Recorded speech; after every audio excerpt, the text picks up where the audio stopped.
that song's about? No. Okay. Do you know what it's about? No, I don't. We're not going to do it on the show. I mean, if you'd like to. I mean, I don't know. I'm so out of it with like real life.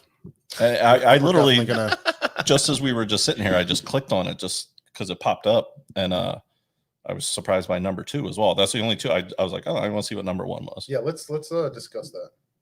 Should I keep that tab open there? Yeah. All right, let's go to. I don't need to explain it every time that I do this, right? I feel like every time that we do a podcast and we go live and I start sharing, that I walk everybody through what I'm clicking on, and I don't think I need to do that anymore. Probably not. All right, so let's.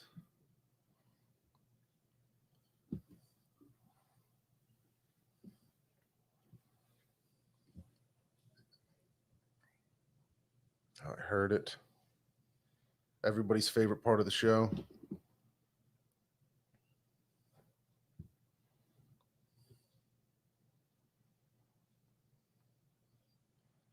I do like how easy it's been lately. Easy to share. Yeah. Like the app kind of changed its layout a little bit, and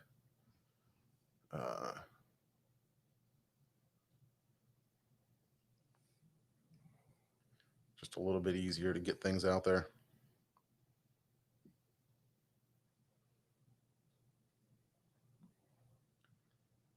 All right. I think that's good enough to get started. All right. What's that thing I keep seeing on TikTok where everybody's like, this is what influencers do. And there's like a filter that makes like their lips really big. And they're like sipping on a Starbucks. And they're like, I'm just waiting for more followers to join.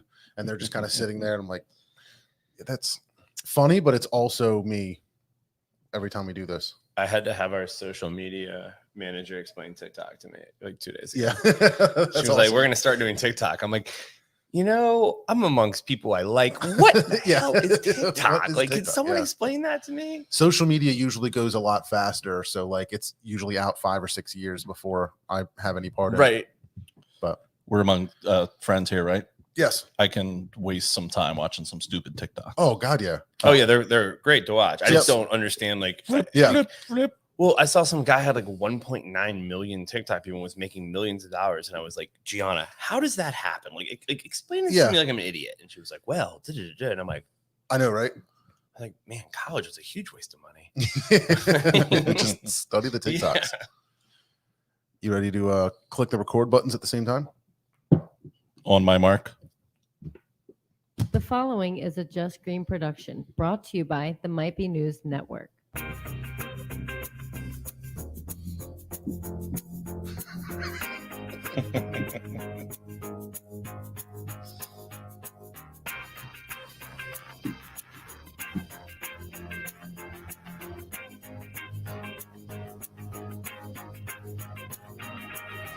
What's up, everybody? Welcome back to Might Be Brews, episode 63.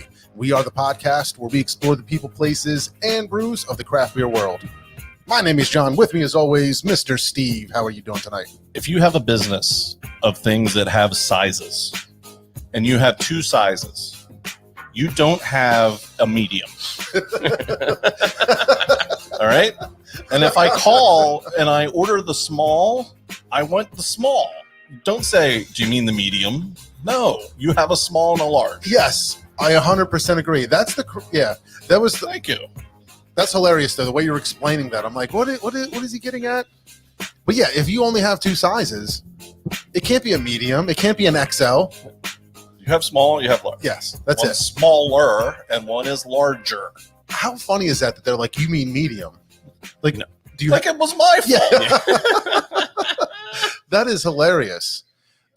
We have award-winning. I'm trying to think exactly how to say it, but everybody knows Seth for one. But we've got our buddy Seth here in the house from Iron Hill Brewing that recently brought back a gold medal from GABF. So thank you for being here. Yeah, this is becoming a regular thing, and I kind of like it. That's awesome. Well, yeah, I appreciate you being here, and I've got audio coming out of here. And I don't know how to do that on a Mac. So we may be here for a minute. I'd say there's some sort of function key, but I don't think there's function keys on a Mac, is there? Oh, yeah, there is. Oh, there it goes. I think here you go. Nice. I appreciate you. Thanks, man. Hey, look, I mean, even the best podcasts that make all the money in the world still do things like this. So I think we're okay. Shout out to Anthony. Thank you for being here. Oh, look, 3 guys playing on their phones. And Fish, what? You're going live? I'm in line at Burger King. So that's hilarious. But thank you guys for watching. Taylor is in the house, obviously. Taylor said we went to Iron Hill tonight and brought home some Liberty. Goza. Yeah, Goza. Awesome. He said it's delicious. And Anthony says apples for children and Luddies. What is that word? Luddites? I got nothing on that one, Anthony. That his vocabulary is beyond what my mind can handle. I will take the kissy emoji though. Yeah, that works. But Anthony, thank you for being there, obviously. So, man, how exciting you guys won gold at GABF. That's such an exciting thing. I really wish I was able to be at the watch party. I think I was in Indianapolis and seeing all the posts come in, and I was like, man, that must have been really exciting. Yeah, so that was the last year with the pandemic and everything, it was kind of a letdown, not for the people that won. Like, obviously it's awesome. Everyone should experience that at some point in their life in the brewing industry, but just not being able to be out there, not being able to have parties for it. Everyone was kind of watching around their living room tables, seeing what was going on. So this year we decided to go kind of big and brought all the brewers in who were responsible for sending beers out there, and hosted a ton of people at the tap house in Exton. And it was all for naught. We actually won, because it might have been a little embarrassing if we didn't. But we were able to bring home the gold in the American Pilsner category for our King Gold's Lager, which was brewed by our guy Pete up in Newtown. He's super, super proud of this beer, and we're super proud of him for putting in a gold medal winner. We're really amped on it. We're gonna put another batch in the tank here on Monday or Tuesday, I believe. Oh, nice. And so we will have it available. We kind of got caught with our pants down a little bit. We only had 2 half barrels when we won. So you guys are lucky in getting to drink some of the last little bit that's around right now. Very exciting. But we will have more shortly it's about a 4 to 5 week flip on that beer. So we're hoping by the start of November to celebrate our 25th anniversary, we'll have that beer ready to rock. Oh, that's perfect timing. Yeah, couldn't work that really better. Good. Man, do you know in depth like what the GABF style category, like what they're actually looking for and how they're judging this beer? Did you guys go back and look that up afterwards? GABF looks basically to the BJCP stylistic standards. If you're going to enter the American Lager category, the American Pilsner category, or anything that's not hazy, and you have a little bit of chill haze to it, which we all know happens, you're going to probably get thrown out pretty quickly. They want to see a beer that stands up to the exact stylistic definition as presented to them, and they're kind of sticklers on it. Sure. So that which makes this win even a little bit more impressive to me is that we took something like an American Pilsner and went out there and just absolutely knocked it out of the park. And it's a hard style. There's a lot of heavy hitters out there. I mean, one right down the road with Victory. I mean, they've been making Pilsners forever and making good ones. So being able to come in there and pull the gold, we were super happy about that. It's not the first lager gold we've won either, so we even felt better about that we make some pretty darn good lagers. Yeah, right. That's exciting. Do you have any idea about how many total beers were entered, total and maybe style? Do you have those numbers off the top of your head? Don't have the top of my head. Stylistically, I believe there are about 90 some categories. As far as numbers of beer entered, the only one I have in my head right now was the hazy category, and that was about 900. Holy cow. I know for this one, there were about 110. So, okay. It varies. There's so many different styles out there that the general beer public doesn't know about, and I really didn't even know about until I got into the industry. I mean, we entered a Rog beer, which is a rye style beer. We entered a milk stout, and we entered a lot of the traditional categories as well. But there's just a ton of categories out there. How many judges do they have to have out there? A lot. And you, as an entering brewery that's in good standing with the BA, every once in a while you're asked to send some people out to judge. So a lot of our brewers have actually had the opportunity to go out there and judge. And kind of the joke or one of the funny parts about the judging is that it's completely blind. I mean, it's methodologically sound. So there's a good chance that a judge could trash their own beer or a beer from their brewery. Sure. And I assure you it's happened before. Oh, I'm sure. Point. Absolutely. So, that I think that is what kind of sets GABF apart, is that possibility is real and probably happens every year. Do you get any feedback from the judges? Do you get a sheet that says your color was a 4 out of 5, your taste was whatever out of whatever? You do. Every year for every beer you enter, you will get your judges' notes back, which I think is a really cool thing that GABF does, because they could just say, okay, see you next year, whatever. But they're in this business to make better beer for everyone else. So you do get your stylistic notes back and your judging notes, and you can see how far your beer progressed into the table. There's a final table. And so you'll be able to know whether your beer made it to the final table or not, which is really neat. Like, you really get to know, okay, either we came so close on this, or damn, did we miss the mark on that one? So, yeah, I mean, imagine being at the table like that. There's so many beers to try. How, I just wonder what the process is like. How many do you do? How do you take a break? How do you reset your palate? All of these things to keep things going. I think it's interesting that they also, the top ones, maybe out of however many, make it to the next round. And I don't know. I'm sure it's a crazy process. I'd love to know more about it, but also fun. I'm sure it's a lot of fun. Everyone I know that's been a judge out there has had a great time doing it. But, I think it comes with a little bit of stress too, because GABF is such a big thing, and you're judging a style, and you damn well better know what the stylistic intentions are. And then you have to be able to discern that from all these beers you're drinking. And, palate fatigue is a real thing. I'm sure they have tons of crackers or matzah out there to reset the palate, and seltzer water. Those are two of the best ways to do it. But it's, it's a long process, and it especially with something like the hazy category with 900 entries. First of all, crazy.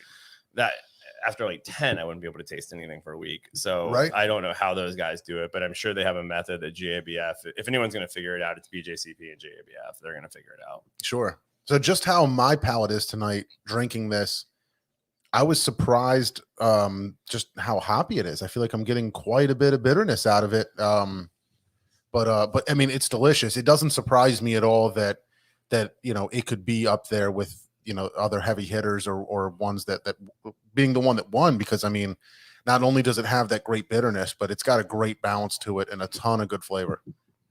That's going to be your difference between the American Pilsner and the German Pilsner category. Is your American Pilsner are going to be a little bit, or they're looking for them to be a little bit more on the hoppy side. That's just how we do our Pilsners. Okay.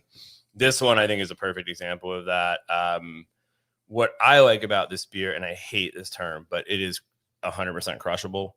I mean, low ABV, and I can drink, I could lawnmower with these beers and be perfectly happy with it. And that's why I think that it really stood out in my mind. I actually was having a conversation with Pete before the streaming started and telling him how much I really like that beer and that we should do something more with it. And then lo and behold, we won, and everything came to fruition right then and there. Yeah, that's so wild. I don't know. I can't imagine walk us through what it was like watching, how do they do it when you're watching it live or whatever? Do they do like a bronze, silver, gold kind of thing? It moves rather quickly because they got to get through all the styles, and there's with that many styles and that many awards, like you don't want to stop and let everyone give a Oscar award winning speech. Sure. So you come through, you get, they put the medal on you, take your picture, you walk off stage. For us streaming it, we started the stream early and had a little technical difficulties, but got it rolling. We missed the first couple, which we weren't entered in, so that's okay. We got it rolling, and then they put a like a placard on the screen that tells you what they're on and then winning. So it's in real time. Sure. Mark Edelson our founder and owner, was out there along with John, who runs our logistics side. They were both out there, so we were able to text back and forth with them, knowing what was coming, how it was moving. Okay, We nice. printed out sheets for everyone who was at the tap room to know what categories we were in by number, Okay, so they could follow along. nice. That's awesome. But then when we won, all bets were off, and they had to bring some mops out, and Yeah, it was quite the celebration. It's my first time winning a GAB, a part of an organization that won a GABF medal with that brewery. So Yeah. it was a very bittersweet, I would say, experience for me, because it was so just everyone was so happy, jumping around. Beers may have been getting spilled. But it was like, I've been with a lot of really good breweries, but landing with Iron Hill and then having this happen was just a great feeling for me. And I hope every brewery out there gets to go through it. I don't want to call you out, but I don't know if spilled is the correct term. Poured over, Yeah. might have been. You may have seen the something video like on that. social Yeah, media, I so think I saw spilled that. might not be the best. I saw term. some of those videos. Yes, luckily our social media team was right there, ready to rock and roll when we won, so it worked out. Oh, so exciting. That could be a TikTok right there. Yeah, that could be a TikTok. There we go. Yeah, I love this beer. I love the color of it. You're right. It's something that it's got a lot of flavor, but like you said, it goes down easy. Yep. So once it's down, it doesn't feel like it's too heavy, and you can just keep going. So I'm definitely enjoying it, and congratulations. Thank you. Yes. We guys Very really happy for you appreciate it. guys.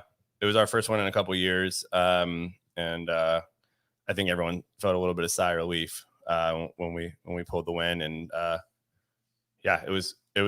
Again, I really hope every brewery out there listening gets an opportunity to win a gold medal or any type of medal at GABF. It's a huge achievement. I know that in the industry, it's not as regarded as it used to be, but I think it's even more prominent now because of how many breweries there are in this country. Now you're competing against 4,000 breweries if they wanted to enter for anything. So I think winning now is even more impressive for everybody than winning 10, 15 years ago. That's not impressive too, but there's a lot more competition now.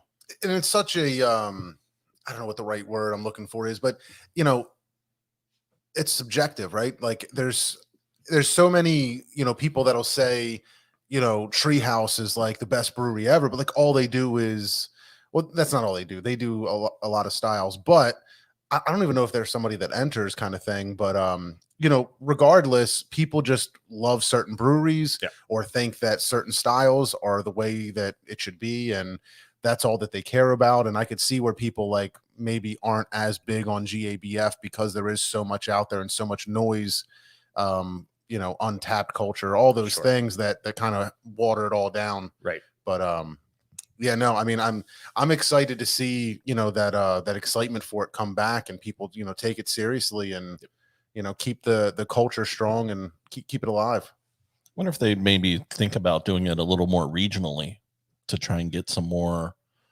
or all these, it seemed like a lot of Western breweries were definitely among the winner lists. And I don't know if that was because they were the best. I'm sure they were, but were they more heavily entered than East Coast breweries? There's one of the main complaints about GABF from people in and out of the industry is that the West Coast breweries seem to always have a strong showing. Now, I think that is probably because their beer is that good, because there's just a lot more breweries out there, and it's been going on out there a little bit longer than it has on this side of the country.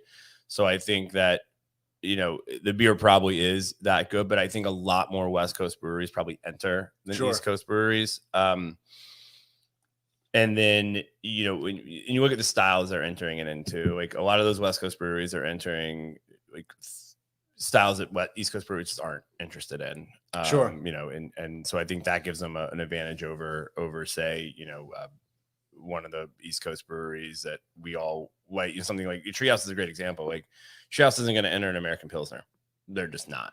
Now they'd enter the hazy category and they'd have a good shot there, and their stouts are we all know are great. But I don't know that Treehouse would take the time or effort, or do they need to make, a Rausch beer or a Schwartz beer or anything like that. So I think when you get into the category, again, there's so many categories that, some breweries excel in some things. I think Neshaminy Creek one with their smoked beer, which is absolutely fantastic. But not a lot of breweries are out there making smoked beers, nor do they No. have the equipment to make a smoked beer. So, you know, it's I think you play where you think you can win. And that's, I think, a lot of Sure. the West Coast breweries get to come out and do well. Yeah, I forgot about that. Do you know off the top of your head any other PA? Workhorse won. Yeah, that's right. A silver for their Goza prickly pear. Congrats to them. Attic Brewing won. Oh yeah, Attic Brewing. They won a gold. I just don't remember what it was for. Yeah, I can't remember either. But dude, they used to be right where I used to work out of. Now that I work from home, but they were right down the street. I went there right after they opened, and I just became a big fan of their beer right off the bat. I just think they do a great job. Yep, they make great beer. I think Dock Street won for one of their Bach beer, I believe. And that sounds right. Trying to remember anyone else in PA. Yeah, I don't think there was a whole ton of them. I remember just flipping through that super long list and be like, "Oh, there's Workhorse, cool." Yeah, there's Attic. a Pittsburgh one that won. Maybe I just can't remember who. I think Mr. Steve's maybe trying to. There's such a long, you know, there's Search by 287 rows of winners. Yeah, I think you can search by state. Greg was asking, any chance this beer is going to be canned and sold at maybe Giant? Not yet. The first thing we're going to do is put it on draft, and that'll be out the 1st of November. We have had some discussions about it, but it hasn't really gotten into the pipeline yet. We all love this beer. And I think the first step for a brewery putting a beer out into production and retail is that you have to love it yourself. Sure. That box is checked. We all love this beer. So getting it out on draft is our next step. And then we'll go from there. You know, we want to be strategic about what we put out into the market. And so being able to put this out in draft and kind of celebrate the win is our focus at this point. Yeah, that's awesome. So your PA list is Neshaminy Creek Gold for their smoked beer. Crydon is burning. Cinderlands Brewing one for their Brett beer Nice. called Greg. Dock Street won Man Full of Trouble for their brown porter. That's what it was. That was bronze. Attic won silver for their Bach Unresolved. Shout out Anthony in the comments. He got that too. And Workhorse for their prickly pear margarita. Contemporary goes. I got to get more Workhorse. I think that's one of the ones that keeps popping up. People rave about their West Coast. I think is supposed to be a very good West Coast. Very good. They do. I had their Oktoberfest. Yeah. And I thought it was very good. Nice. I need to get more. Seth, what's up? Hammer coming from Phil Murphy saying hi. Hammer's my nickname that I give everybody. He has to not steal it. Thanks for not joining my fantasy football league, Phil. Appreciate it. And Brett's out there in the chat. So yeah, it's just it's real crazy to think about. Do you think there needs to be more competitions? So you have GABF and you have the Beer Cup. Both of which get tons of entries into. I think Steve made a good point earlier about maybe regional competitions and doing anything. And, you know, we do the one here in Downingtown with the home brewers. So, you know, true. Yep. These events do happen. Yep. But I think the hardest thing is getting the judging right. You have to get certified judges to get out there and do what they need to do. And I hate to say this, but you know, that's fallen off a little bit as far as like people that are going to the BJCP courses and becoming judges. Like it's not what it used to be. Sure. It could be, again, if we put emphasis on it as an industry, I think that we could get people in there pretty easily. Yeah, maybe less competitions would hopefully mean more legitimacy.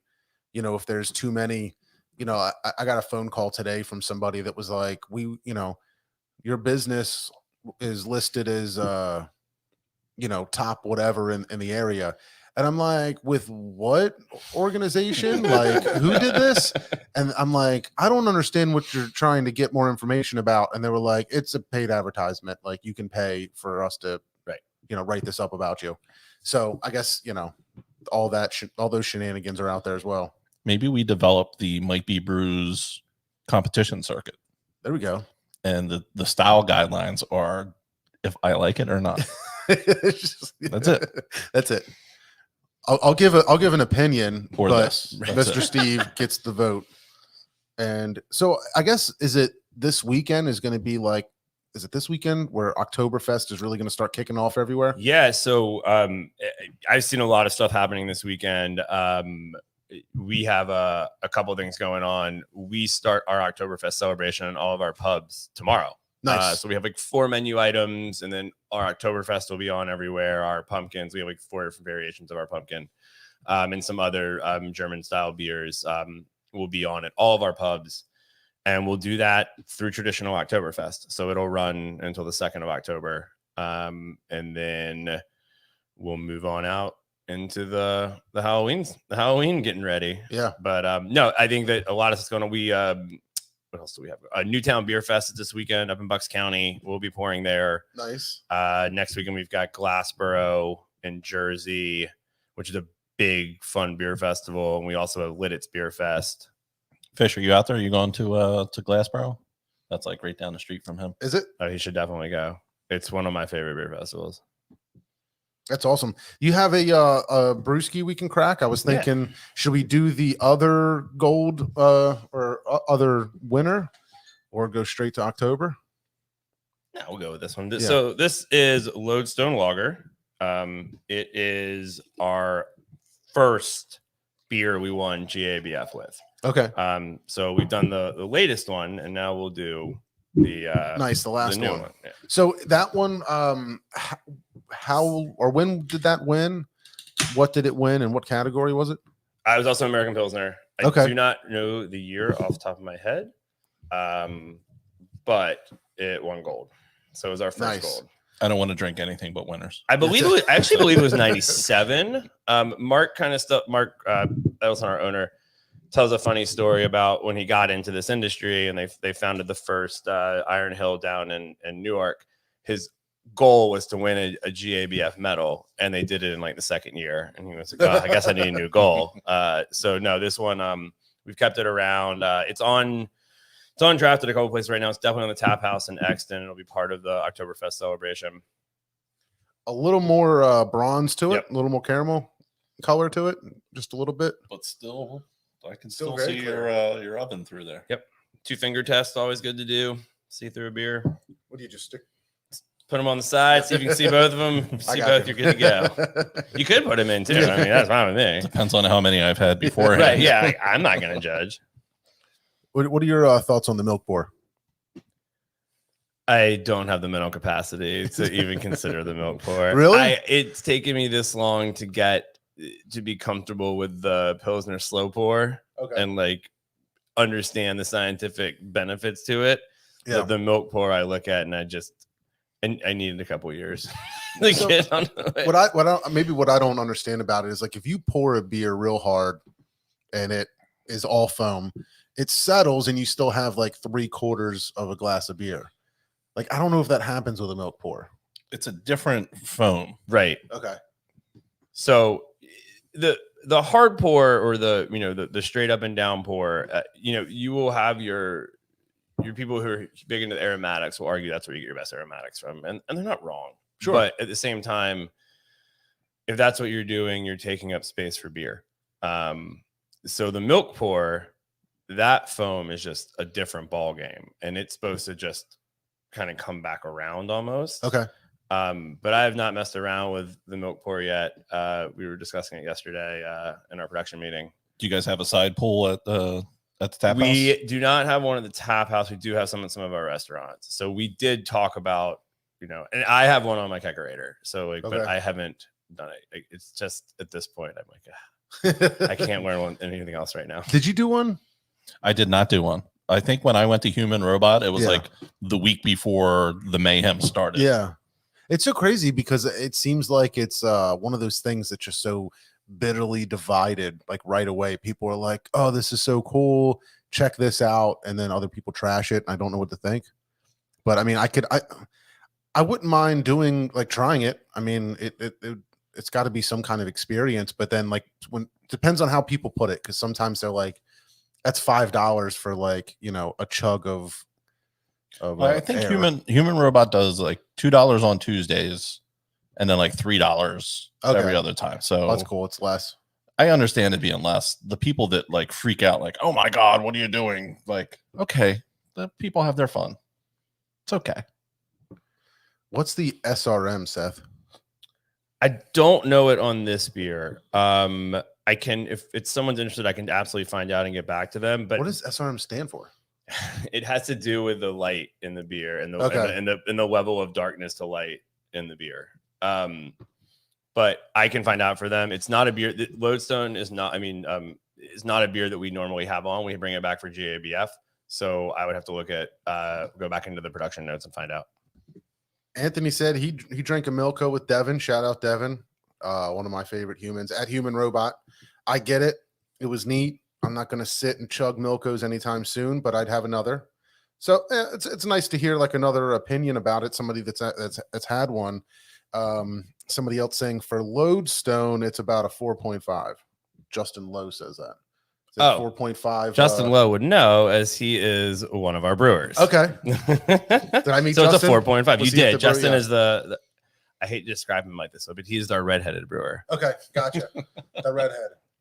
Yeah, so this one obviously, you know, you can almost tell by the color, but it's definitely a bit more sweet and a little, you know, not as hoppy, but delicious. Just a beautiful, you know, well-rounded beer. Again, I hate the term, but it's crushable. Can we come up with something better? Like I just No. I like that word though. I You I just just get feel like it's tired of it? overused a little bit. Yeah. It's like, True. how's that beer? Oh, it's crushable. Drinkable. Like, drinkable. Like No shit, it's drinkable. It's liquid. right. I like lawnmower beer, kind of. Like Sure. it's a lawnmower beer. Like I can drink 30 of them. Taylor always says Still approachable. Approachable is pretty good, but that makes it almost seem like it's like you're talking kid shit. Like, Yep. you know, My first Sony. yeah. But you can have a higher ABV beer that's still approachable. Slammable. That's true. Slammable. Crushable. Have we thought about crushable? What do you guys think about crushable? Crushable? I think we should go with it. That's it. It's crushable. bad. Yeah. All right. Yeah, this is definitely, I'd say this is a little bit more bready than the first beer, but it's still Yes. crushable. I would agree with that 100%. There's those good words Crushable. that Yep. that I can't come up with. Nice. Yeah. I don't know. I like that one a lot. I'm looking forward to Oktoberfest activities. I'm trying to get as many Oktoberfests down my throat this weekend and for the foreseeable future. I don't know why, but I haven't gone out of my way to grab them. Like, you know, the beer stores have been stacked and they've got that whole section that's just like brown and orange. Wegmans has the whole end cap Yep. set up for you. Yeah. But I haven't dug into it yet. And I really, really enjoyed it last year. And I thought for sure I was going to go in hard. And I just haven't really got around to it. Still time. Yeah. There's still time. I don't know. I'm trying to, you know, I kind of got overwhelmed. I like went to look at them and I was like, I don't know which one to get. There's so many. I'm like, I know the Great Lakes is good. I know that, what do you call it? Like I've heard good things about Workhorse. I think I saw that one there. And, what do you call it? Of course, like the traditional ones, the Hofbrau and, Yeah, of course. you know, the ones that are the, from overseas kind of thing. So I just couldn't decide which one to get. And then, or maybe multiples. Get them all. Yeah, just get a mix pack. They're Yeah, like- it's fine. It's like Pokemon. Yeah, exactly. Just catch 'em all. I had mainstays yesterday, Yeah. and that was really good. Like, Nice. you know, Brian O'Reilly does a great job with loggers, and he nailed this one too. So theirs is also that's kind of the cool thing about Eastern PA is every brewery around here makes a good Marzen. Like we have so many good Brothers Kirshner, East Oh, I Branch. love Brothers there's Kirshner, Such yeah. good Oktoberfest around here, and I'm glad that like we're keeping that tradition because you go to other parts in the country and yeah, they'll have a couple, but nothing like what we have in Eastern PA with everybody putting one out. Anthony is asking, he's going to be at Ouzelfinch in Virginia. Actually, I've had a bunch of Ouzelfinch, Anthony. The brewer there is friends with a guy I play poker with, and it's all kind of hopped up. They do a lot of fruited sours, they do a lot of hazies, so it's a lot of those kind of beers. But if you want the fruited sours, they're tasty. They're not my personal go-to. I'll have a little bit of a crowler on poker night and enjoy it, but I don't drink too much of it. And I haven't had too much of their other stuff besides the hazies and the sours. I'm sorry. That's the best info I got for you right now. They might have other stuff that I just haven't had yet. if that makes you feel better. That's kind of cool. Beer Mill was doing a mixed case. That would have been that's a good idea. Yeah, Dave over at Beer Mill, great guy, knows his beer, and he put 2 together this year. And I think Kunda also did. Chris Kunda at Kunda Beverage did a couple too. I think we're featured in one of those. He's been doing that for a couple years. But yeah, I mean, I'll drink all the Marzens all the time. Like Mario just picked up the Zero Gravity Oktoberfest at Exton Beverage. I don't know much about Zero Gravity. Beer Mill was also doing a mixed pack of pumpkin beers too. 24 different beers in the case. Big Top typically does mixed packs too. yeah, I gotta pick up a mixed pack and do that. I was just reading here Wall and Pompack, which they've been on the show.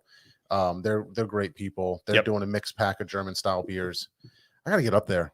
their facility is fantastic. Really? It is. We did a when I was with Great Lakes, we did a collab with them, and Nice.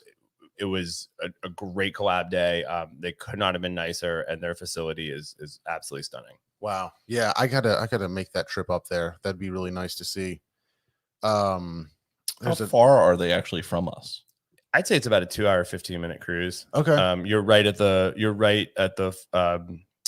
right on Lake Wallenpaupack, obviously, but you're also right by the New York border at that point. So you're like Sullivan County, New York is right there on like the other side of the lake, basically. Yeah, it looks when I looked at it on the map, Hawley, I think, is the town. Hawley's, the very northern tip of the lake. I mean, it's still technically the Poconos.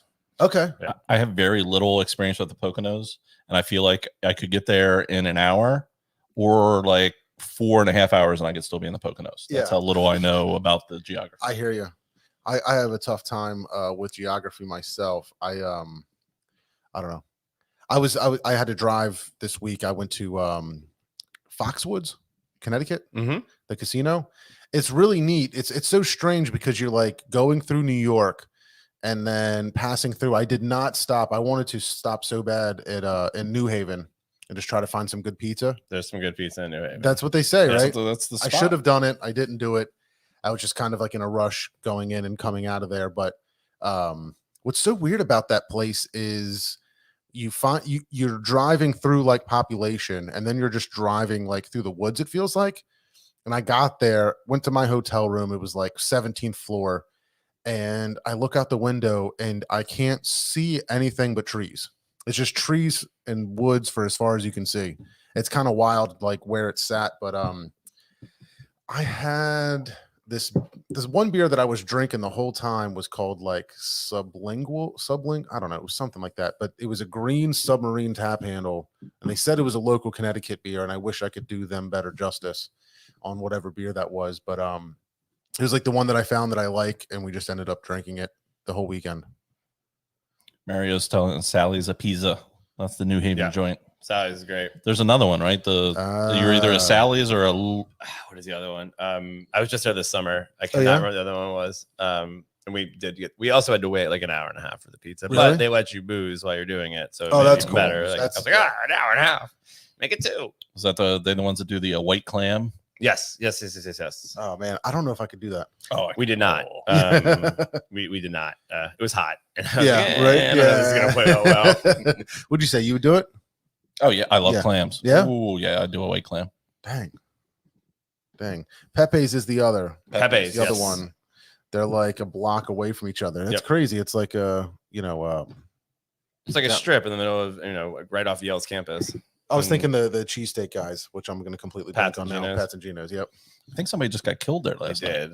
Oh, Jesus Christ. Yeah. Huge fight outside of Pat's, Wow. and it wasn't over the cheesesteak. No. What a world we're in. Right. You guys are still working on yours a little bit, but I'm ready to try something new. I'm trying to think of what might be next. Oh, excuse me. Yeah, sorry. Well, I guess while we're looking for a new one, I'd love to give a shout out to Animated Brewing. If you guys didn't see, let's crack the animated. If you guys didn't see online on our Facebook pages and Instagram accounts and things like that, there was a bunch of them that I know got flooded. Breweries, Free Will as well. I know there was another one they were talking about that also took on some water. But our friends at Animated, man, I just really feel like I don't know. We've known them for a long time. I know I have personally, way before the brewery was a thing, and I was really excited for them to finally open up a space. And little did they know, opening their doors in March of 2020, that Mr. COVID-19 was coming. So not only did they have that kick in the balls, obviously with Ida, they got completely flooded and trashed, and they've lost compressor equipment, however many hundred some cases of beer. There's going to be drywall repair, all kinds of stuff. But anyway, we put a GoFundMe out for them. So if you guys don't know about it, look through our Facebook and our YouTube, go find that GoFundMe. We're probably going to wrap it up this weekend. Even if you just, buy a virtual pint from them, put in a $5 thing if you can. If you can do more, great. But I know that they really appreciate it. We're going to help get them back on their feet and, move toward the future. And I know they're definitely opening up on Sunday. I saw for the Eagles game, they're going to do something outside. They've been doing like dogs and burgers on the grill outside and serving some stuff up. So if you can, go support them. Hit up the GoFundMe. Like John said, we'll probably wrap that up in a week or so. So if you got the means and you can help them out, we'd appreciate it. Yeah, I stopped by this past Sunday, and what they did is they just put tables and chairs out in the parking lot. They can still pour, luckily, at their bar, so you can walk up and get a pint and then go sit outside. They're cooking with a grill. I think they were doing burgers and dogs at least out there, but they had a TV out there and everything to watch the game. So definitely a cool spot. Go help them out, help them get back on their feet. But I ran into our buddy Kurt Hershey. Yep. And he he's a big fan of animated. He's close by and spends a lot, I think that's one of his favorite spots to visit. And he told me, he said, "Have you had the black IPA?" I said, "No." He said, "You got to try it. It's really good." So I was really excited for that. So I made sure that I snagged a 4-pack on the way out. So this is the first time I'm actually getting into it. And like we were talking about, black IPAs, you don't see too many of them out there. I feel like they're coming back around a little bit. Yeah, they did like kind of pick up some steam for some reason. Maybe all the beer fans that are out there. So I tried to throw some love to Animated on Saturday, but they were closed when I stopped in. Yeah, you got to keep an eye on their social media. They can't be open like they'd like to be. So yeah, we had Jared and Orzy and Pat and all those guys out for the GABF thing on Friday. That's right. I think regardless of the size of your brewery, the reach of your brewery, when you see the videos that we all saw, what happened to those guys, like your heart goes out to them. Like that's a lot of hard work. That's a lot of money. That's a lot of, just time, efforts, blood, sweat, tears, everything. And we brought those guys out on Friday and had a great time with them for the GABF thing and just tried to get them out of the mindset of thinking about everything that was going wrong and trying to get them a night to just hang out, relax, and let us handle the hospitality side of things. And we had a lot of fun. Actually, they were great. We had a good time. I'm that night. That's awesome. That's really cool. I can't imagine like those guys. They pretty much, from what it seemed like every day they're just going in there all day cleaning, just doing whatever they can to make that space, at least safe for people to come in and get beers, even though it may not be ready. There's still issues with this and that. They can get you some nice beers. You can hang out there. There's still some room to do that, but and to do that, I'm sure, on top of trying to make beer. Yeah, exactly. Right. Yeah. So anyway, anything anybody can do to go visit them, try to check them out, check out the GoFundMe for sure, would be great. Black Indian Pale Ale don't make no sense, says Anthony. I know, black, pale, they're kind of not quite the same. Yeah, it's what do they call those, like cold IPAs? Don't get me started. I'm gonna get all That's those. why you're here. Yeah, you're here to be triggered. Let's see how many times I can use a trigger. That's a big one right now. Like if it has lager yeast, it's a lager. Yeah. Like that's It's just a dry hop lager or whatever. I don't yeah, know. like it's a IPL. Like if you want to call it that, Sure. fine. Like I don't necessarily agree with that definition either. But if it has lager yeast and you ferment it at a cold temperature, which you have to, that is a lager. I'm sorry. Fish says it's a hybrid like a labradoodle. Kolsch is your hybrid. You want a hybrid? Get a Kolsch. There you go. Or a golden doodle fish. Come on. Ooh, My dog's not a labradoodle. I like just this beer. It's I just have labs. it's got a nice it's a little chocolatey, it's hoppy, and it's got a nice like bitter finish that kind of reminds me of coffee, you know what I mean? There's a roastiness to Yeah, I it. was about Yeah, to say that's what it is. roasted nuttiness to it, which I Mhm. really enjoy in that beer. Yeah. No, that's good. It's called Alliance of Pirates. There was definitely some 4-packs there. I don't think anybody was So let's put this out to the chat. I agree, Anthony. Black IPA is a dumb name. What should we call this style? Because I agree that there's a space for a roasty, hopped up ale. I think there's a space for that. What would we call it? stout ale. Stale. I don't know if stale is something we want in something we're No. drinking. I don't Boy, know. have you had that stale? Yeah. India Pale Porter. Get that stale while it's fresh. That's a tough one. Yeah, because I mean, the brewing process is similar to what you would do with an IPA. You just use, darker malts in it, so you get your color out of it. But you're still putting the same hop regimen you would put in I would assume they dry hop this, so it's the same process as you would have with an IPA. You're just using darker malts for the most part. And so obviously I understand what Anthony is saying. But I don't know what else you could it can't be a dark ale because we already have that. Yep. And that's not what it is. How about IDA? India Dark Ale. That's not bad. That could work. I like that. That could work. It's got the right stuff in it. Is it crushable? Hoppy Dark Ale from Hoppy Anthony. dark ale. It's not malt. Dark ale implies that it would be malty. So Anthony's breaking his own rule It's now. called a stout, and that's what I'm drinking. Identity Crisis Ale. That could work. I see it. Cascadian IPA is the original name, if I recall, says Justin. I think he's right. Interesting. I don't know. But it's a good beer. Yeah, no, I like it. I want to say, who else did a black IPA I really liked? I want to say it was Half Acre. Half Acre had one that was good. Lead Feather. Lead Feather was a black IPA. Was that a black That is IPA? correct. Yeah, that one was really good. I like that. Is that me? I think so. Jeez, Either I'm that sorry. or your It was me. vibrator under the table is. Yeah. I apologize. Robin has it on the remote. For Yeah. Oh, that's funny. So, what else did I want to talk about? Let's what were we talking about at the beginning of the show that we wanted to touch on? The songs. So Rolling Stone put out their list of 500 greatest songs of all time. Rolling Stone, the magazine that trashed Layla, broke up Cream, criticized every Led Zeppelin Yeah, album right. ever made. Man, Is that directly from Almost Famous? It was. yeah. It's probably because of the name of the magazine, but I thought of Satisfaction right away. I don't know why. I don't think that's that good of a song, but for some reason it just like popped into my head. Hey Jude popped into my head. Yeah. Yesterday's popped into my head. Those were the first kind of things that tossed around. Something Bob Dylan popped into my head just because it's Rolling Stone and they seem to love Bob Dylan. Are the first 20 songs by Boyz II Men? Yes, they're all by Boyz II Men. Damn well should be.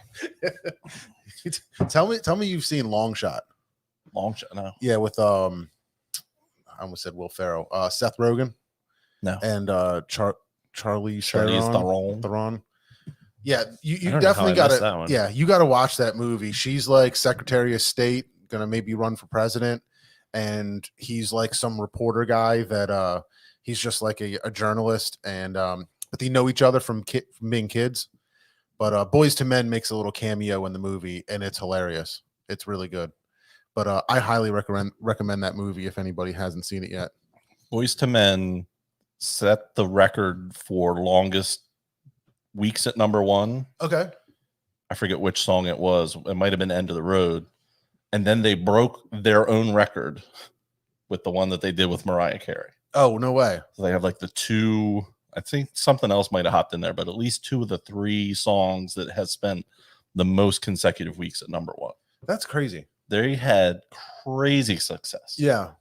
And, it makes me think back of like, what was going on at that time in music that allowed that to happen? Was it the what was going on? Was there the transition between like Nirvana and like those bands coming out to like what's going to be next? So rap was starting to come through a little bit, Yep. but it still wasn't like widely accepted. Sure. So to me, it was almost like a middle ground of we're getting some of that R&B style into it, but it's still safe for white girls to consume. Yeah. So they liked it. Black audiences obviously liked it. And I just think it just hit all the right notes. I mean, there's definitely, I almost want to say like, was it the first time there was really like a harmonizing boy band? But I mean, there was definitely bands since the 50s for sure. I mean, since like Yeah. the Temptations and Right, the that's Platters kinda- and all of those. Yeah, absolutely. They were the first ones to. Well, you gotta go New Well, Edition. I'm about to say New Edition. Like you Yeah, can't. go New Let's Edition. let's give Bobby Brown his due. Right. Like New Edition. But I think they were the first one that came through, and and they were way before the 98 Degrees and the NSYNC. Right, and the, exactly. Well, They the were. Boys to Men kind of birthed 98 Right. Degrees and sync. They and all gave that those. model out there. It's like, hey, take these 4 dudes who can all harmonize and turn it Yeah. into They've got status symbols and roll, and it worked. I feel like Boys to Men had that raw talent and burst onto the scene. And somebody was probably like, I bet you if we did this with white boys, we could probably right. take it. It'd be Right. even more accepted or something, which sucks. But at the same time, it's just crazy that they paved the way for that whole phenomenon of the 98 Degrees and NSYNCs and And they had their Backstreet little Boys. trio. Who was it? Was Boys to Men, Another Bad ABC, Creation, and Bell Biv Bell Biv DeVoe. DeVoe. That Yeah. was like, and they were all kind of the same, like the East Coast family. the East Coast family. They were all they all had that harmonizing, little bit of hip hop thrown in, but not much, but more about just the harmonization and like getting through the song. And like I think that led to a lot of other things later down the road, especially on the East Coast. Sure. Hunter Thompson was the best part of Rolling Stone's history, says Anthony. I never read a lot of Hunter Thompson, and it's Doesn't not matter. like I purposely wasn't like I'm not reading that guy. I just never got exposed to it, I guess. I read a lot of Hunter S. Thompson, and I blame him for most of my problems these days. I had a friend that was super into him and was kind of drinking a little too much at the same time. Yeah. So was And he. It was it was a bad mix for a couple months there with him. He was actually like recording conversations. Like I guess Hunter used to do that. Yes, he did. So if just to, not to harp on Hunter, but if you want to watch the craziest Hunter S. Thompson video, and there are plenty of them out there, there is one where he is on his the back part of his property in Colorado, trading gunfire with someone up the mountain from him. And you can hear the bullets whizzing by, and he's firing off, and the guy up the mountain's firing off. And it's just wild because he's just out there with no qualms, just firing off rounds, like, and talking to the camera the whole time. You should YouTube it. It's pretty crazy. That's insanity. Yeah, it is the microcosm of Hunter S. Thompson. Did the guy up mountain say, "I have the high ground"? Does anybody have any guesses? We're gonna do the top couple. How do they? What's this category? Best songs of all time. They Best songs of all time. So we'll peruse the top 10 here quickly. Yeah, let's do it. All right. So I should go 10-1, really. Yeah, Right? I think so. That's the way to do it. I didn't look at these. So number 10 would be Outkast with Hey Ya. I like it. That's a great jam. I agree with that. Is that the one? There we go. Oh, I was doing the clap in the song. Oh, Hey Ya. Number 9, they went with Fleetwood Mac, Dreams. nice. Is that the Ocean Spray? Is that the one? Is that the one who was on the guy on the skateboard? Yes. Nice. Yep. Number 8, Missy Elliott, Get Your Freak On. Wow. Get your freak on. Get your That was a good one. I wonder if that that video of the guy with the ocean spray bumped that up a couple notches on this list before it came out. Probably. It was probably number 11. Yeah, I would say. Number 7, the Beatles, Strawberry Fields Forever. Nice. Number 6, Marvin Gaye, What's Going On? Love some Marvin Classic, Gaye. yeah. Number 5, Nirvana, Smells Like Teen Spirit. Gotta be near the top with that one. Number 4, Bob Dylan, Like a Rolling Stone. Stupid Nirvana, Fish says. Stupid Nirvana. Number 3, Sam Cooke, A Change Is Gonna Come. Great tune. That was a great tune. Number 2, Public Enemy, Fight the Power. Wow. Number 2. And then number 1 was Aretha Franklin, Respect. Crazy. Respect. Yeah. Written by Otis Redding. Number 1, best song of all time. I don't necessarily agree, but that's just, again, another subjective list. Part of the reason you make these lists is for people to disagree with them. Sure. I mean, I don't know. It's just one of those things that's going to get a bunch of people fired up. Exactly. Like Fish. Stupid Nirvana. But yeah, I don't know. It's crazy. What would you say was like, do you remember there being like a song that was like, or a song or a band that you really think like could sum up your childhood or was like your favorite growing up? I don't know if summing up your childhood is the right thing, but like, you know, maybe not even your favorite band now, but when you were growing up, like what was the band or a song maybe that had like the biggest impact on you? I think I already know what Seth's answer is. It's not. No? It's not. Okay. When you were younger. And that's a really hard one for me because if I'm going to go me personally, like I feel like almost like that Woodstock documentary. That was a really good It documentary. was fantastic. Very good. Really good. I was starting to hit that age. I was still a lot younger. I wasn't the 25 to 30-year-olds that could go to Woodstock. I was the younger generation that was just like crazy hormones, hated my parents, Teenage angst. all the teenage angst. You were the one setting the fires. Yes, Right, yeah. yes, Stealing the water and setting the fires. yeah. You know, I was, pulling that sneaked pack of cigarettes out from under my bed and going out back and, cursing my parents under my breath, listening to Limp Bizkit and Papa Roach. You know what I mean? Like, I feel like those type of bands were just like,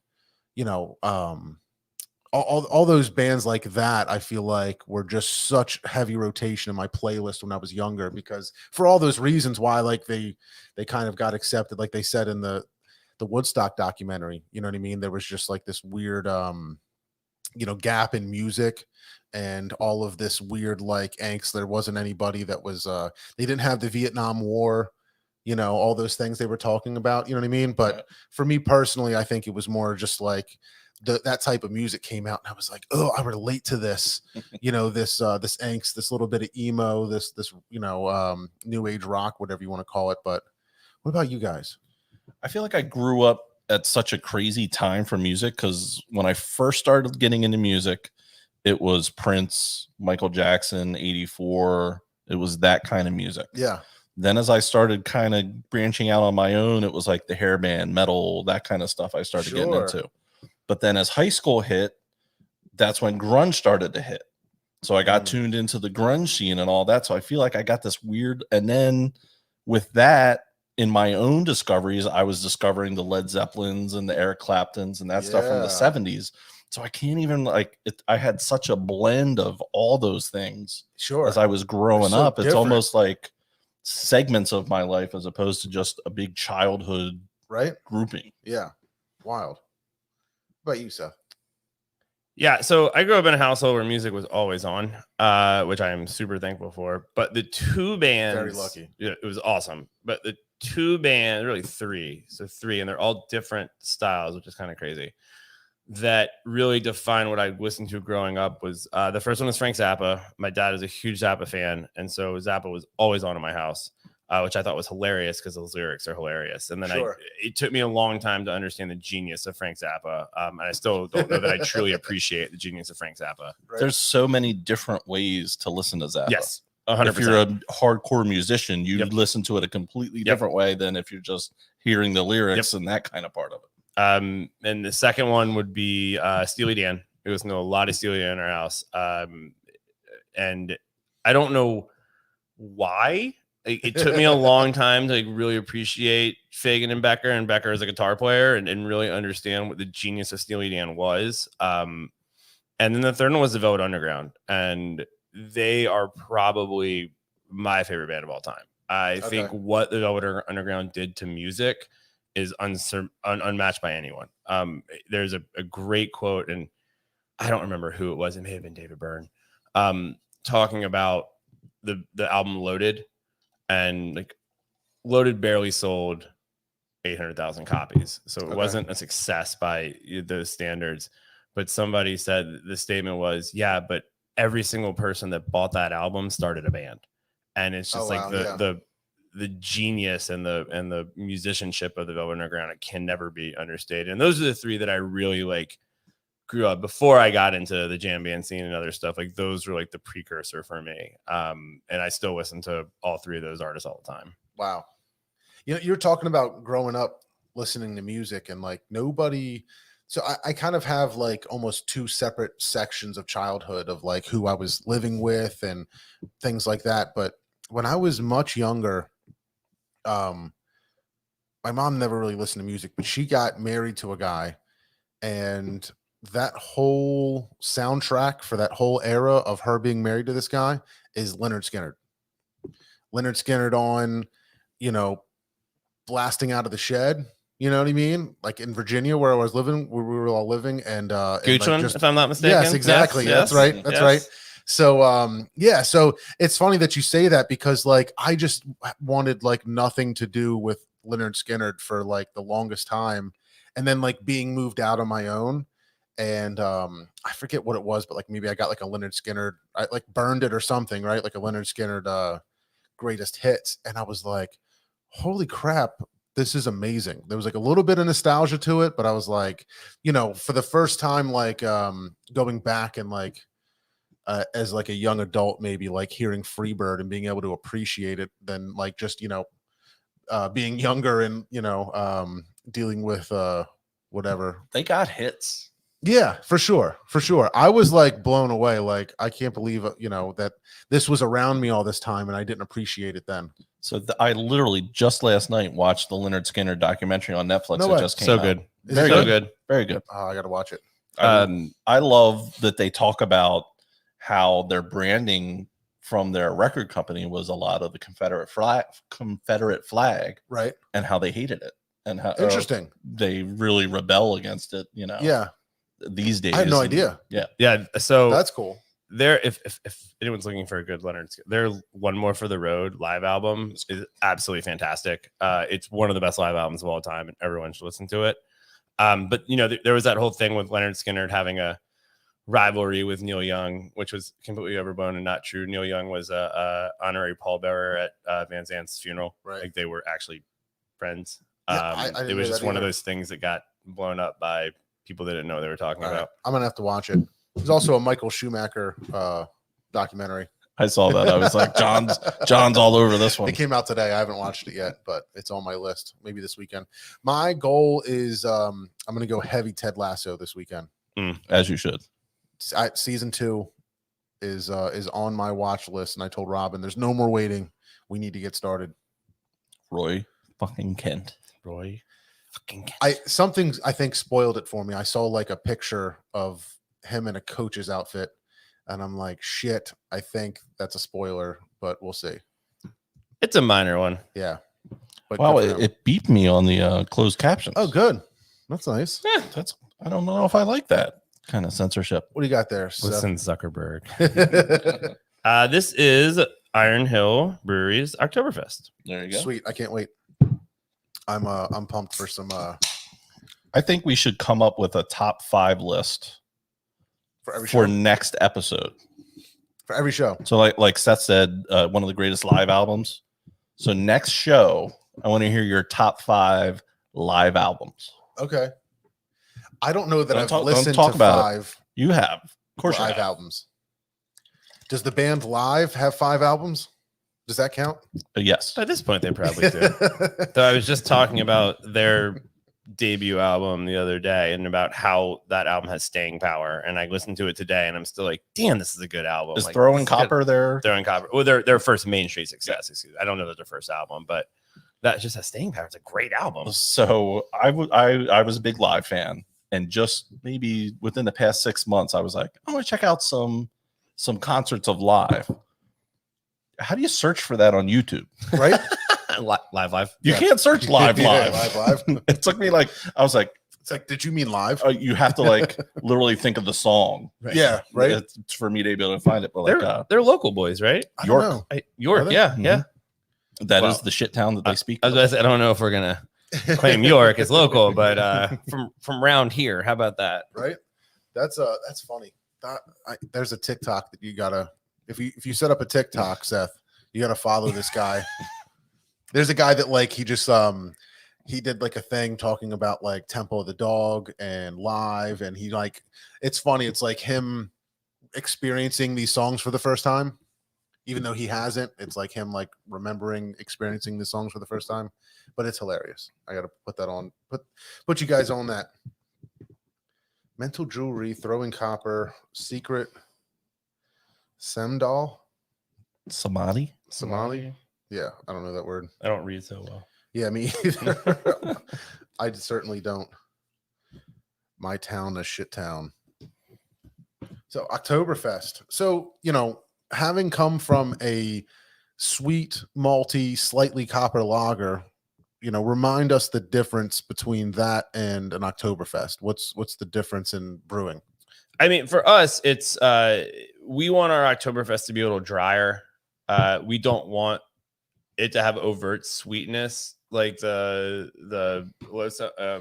so what we do with it is we don't decoct it, but we do follow the traditional Marzen brewing on it with our malt bill, all noble hops, and then we try to dry it out to make it a nice dry beer. Like, we don't wait. A lot of Marzens are sweet, and that's fine, and there's nothing wrong with that. Ours, just, we want it to be more on the dry side. Sure.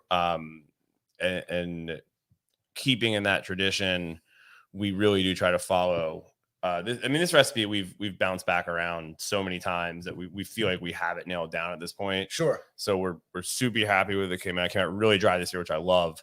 And so when we look at it, we've tried a bunch, and we drink them all, and there is certainly a touch of sweetness there, but it's not overt. Like, it's very minimal, and like the dryness on the back end really balances it out. To me, I was going to say the sweetness is there, but it goes away so quick. Exactly.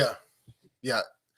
I like that dryness. It really just like, it's like evaporates or something. Everything's just gone. What makes me want another sip on this immediately. Yeah. Which, that's awesome.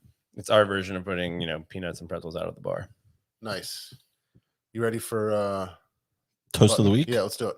How about a beer? Woo! Might Be Brews presents the toast of the week. Oh my god, dude. Yeah, I'll go first. Shout out Taylor. I feel like it was nice hearing his voice there for a second.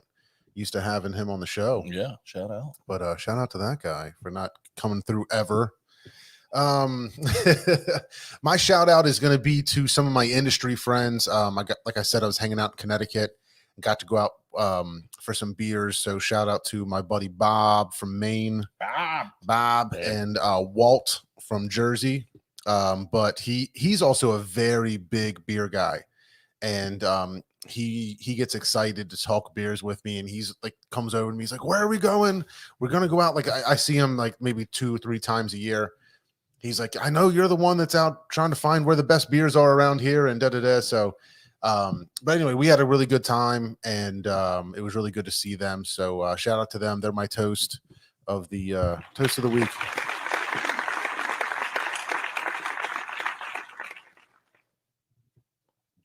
My shout out toast of the week is to the wife.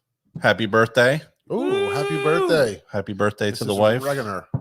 Mr. Mrs. Steve. Mrs. Mr. Steve. Yeah. Mrs. Mr. Steve. Mr. Steve. Yeah. Happy Yeah. birthday. Love you. Many more. Yeah.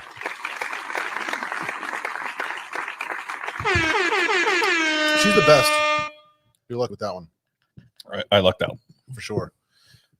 What do you got, Seth? Any got anything? Yeah, I would like to give mine to every brewery out there that not only entered the GABF competition this year, but won. It takes a lot of courage and a lot of chutzpah to put your beer out there to be judged and be able to take the rejection if you don't win and be able to celebrate if you do win. And I think we're seeing this industry is stronger than ever right now. And I hope everyone, if you didn't win this year, keep entering. You're going to win. Keep your heads up and keep on doing what you're doing. Yeah, man. Shout out to all the breweries. Congratulations again to you guys Thank for you. bringing home the gold. What a crazy thing, man. So many thousands of beers, only so many winners. How exciting it must be.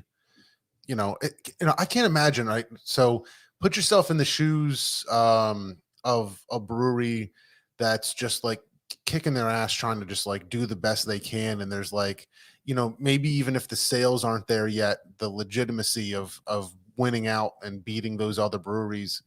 And not that Root Down wasn't legitimate, but I remember them telling me just after their win, they had people traveling to get their beer.